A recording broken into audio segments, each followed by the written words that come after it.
You must be joking, right? How could you get through this? Now it was really bad. Billy's pop, the councilman, wasn't very happy with us. And he was in bed with Morello's. Without the Mafia's help, he wouldn't have got his seat. He also started to mobilize the police. So we now had both the mob and the police against us. Oh, come on. Hey, both sides benefited from it.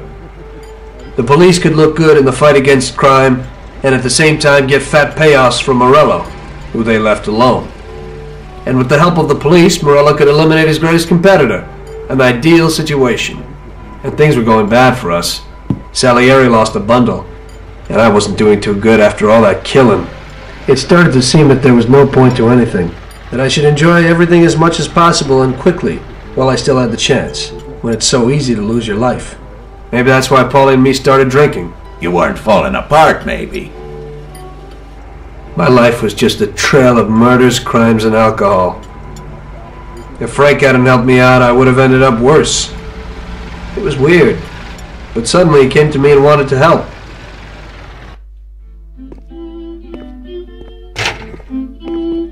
Could you give me a ride home, Tommy? Sure, Frank, get in.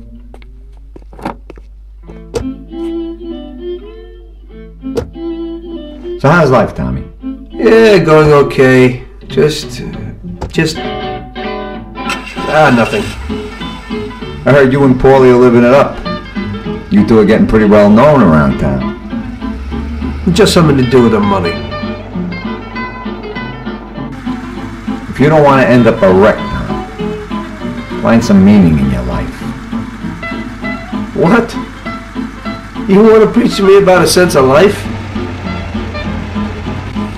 I've seen a few good guys who couldn't deal with their problems and they end up real bad.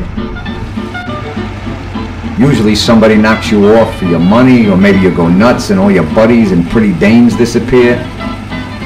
Anyway, the Don doesn't want drunks with trembling hands working for him. Those kind of people just bring problems. If you don't watch out, the next thing you know, your best friend kills you without blinking an eye. What should I do then? Come on, be yourself. Maybe invest the dough in some kind of investment. I could give you a few tips. Give up the partying. Go to the races with the Don on Sundays. Try taking a dame to the theater, or at least the movies. There's a lot of things you can do. And who should I take, Frank? A decent girl doesn't want to kill her. You know, a policeman will murder to uphold the law. You enforce our laws. It's the same thing, we're just on the other side of the fence. You're not a murderer, Tom. But still, your wife mustn't interfere with your business. Remember, never take the job home, it just brings trouble. And where would I find a woman for me, Frank? I thought that you had something with Luigi's daughter, Sarah. I think she's a wonderful girl. But you alone know best how far it'll go with her. I'm not going to endanger somebody like Sarah, Frank.